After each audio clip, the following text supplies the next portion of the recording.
Welcome back to Real Presence Live.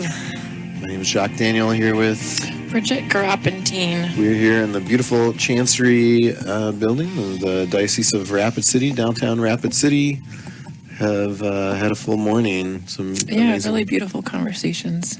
Some amazing guests, some amazing coffee, and we're just going to keep rolling. So we're here. I want to introduce Maggee Hangge, who is the Policy and Public Relations Associate for the Minnesota Catholic Conference. I'll let you introduce yourself a little more. Thanks for joining us this morning.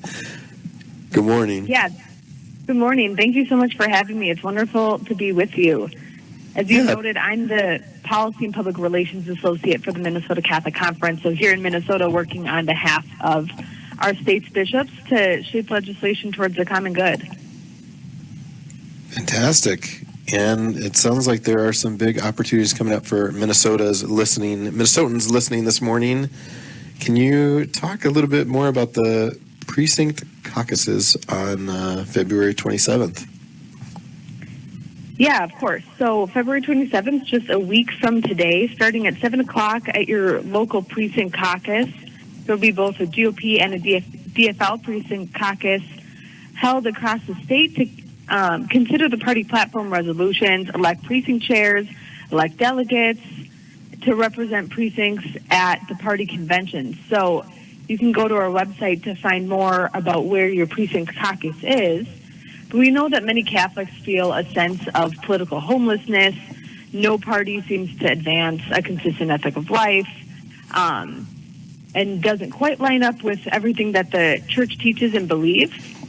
But this is just a great way for Catholics to be able to get in the mix from the very beginning and have a chance to make their voice heard. So what happens at a precinct caucus is the people who attend can bring policies forward that we suggest support the common good and human dignity. And then your local caucus would be voting on that and talking about those a little bit. And if they get voted favorably, they could advance. And this is just a great way to start small with your local community and potentially influence the party platform at a state level. So there's a couple of big bills coming up that the Minnesota Catholic Conference is keeping an eye on, one of them being infertility legislation.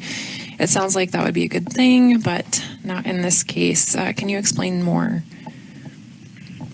Yeah, of course. So there is a bill, it's SF 1704 for those who are interested, and it would mandate that insurance plans cover controversial infertility services. So these are things like in vitro fertilization, the freezing of embryos, and the like.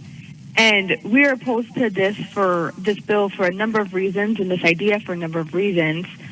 Of course, we have a great heart for those who suffer from infertility. One study I saw recently noted that about 10% of both men and women, I think it was 9 for men and 11% for women, suffer the impacts of infertility, and that's just a very heavy cross to bear, and we understand that.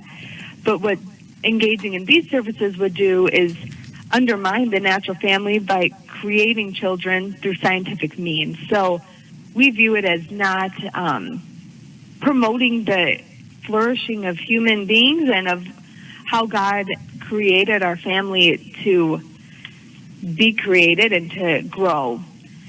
And when we enter into the fertility world, we start to see a culture of death emerge.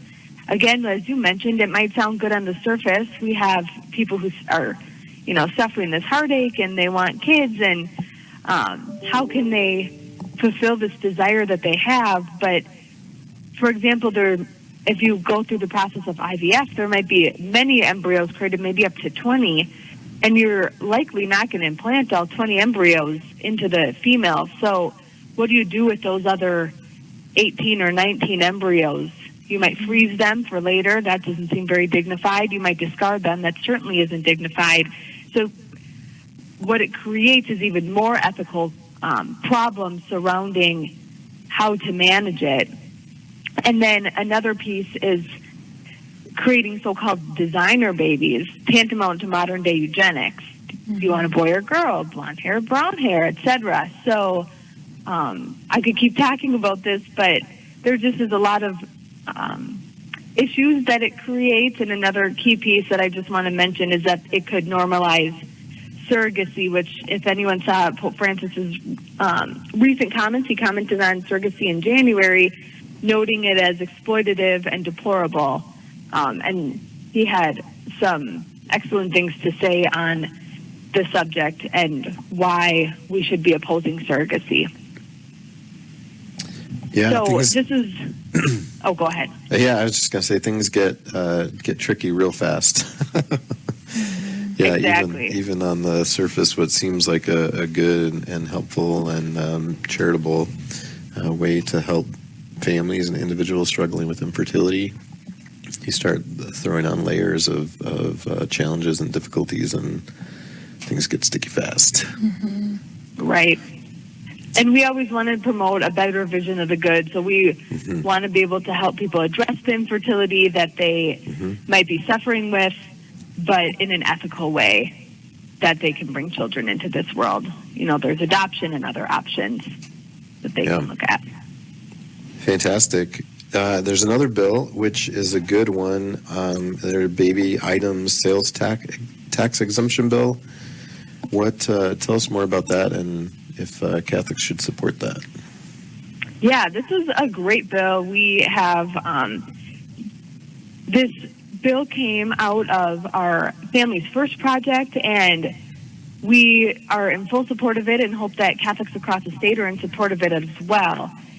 In a small way, it could lift at least some of the economic burden on new and growing families. So if any of the listeners have had children recently or grandchildren, you know that the products that you need when you bring your first baby into the home are not cheap.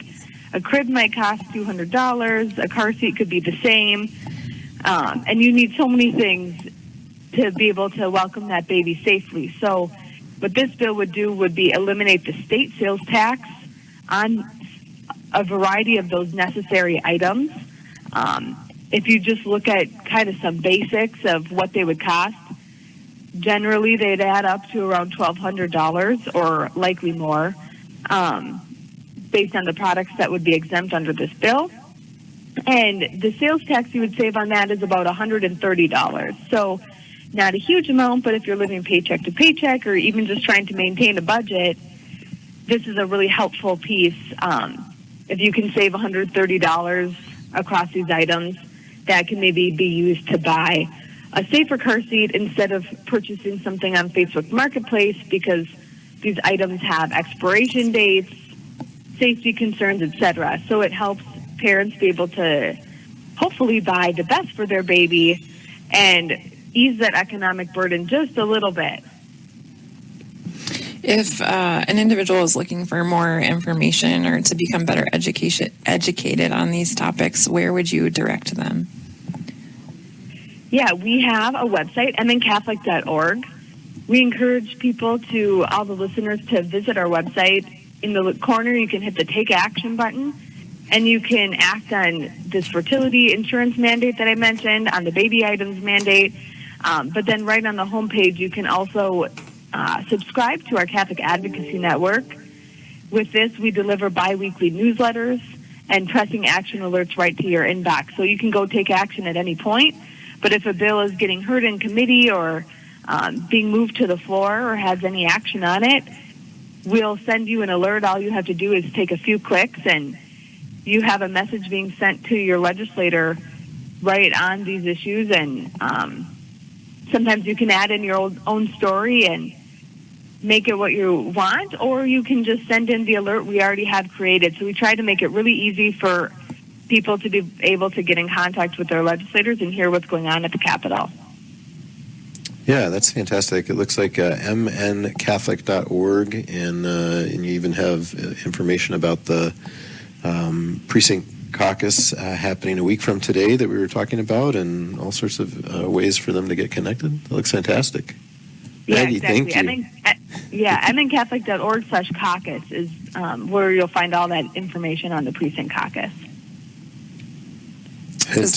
Go ahead.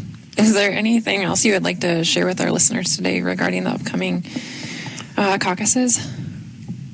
No, I think it's great. They can go online and find their precinct location.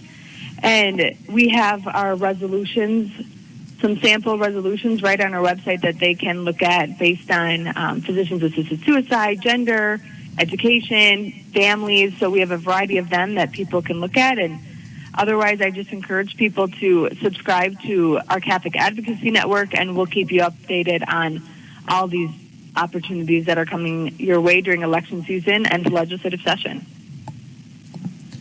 Fantastic. Maggee, thank you so much.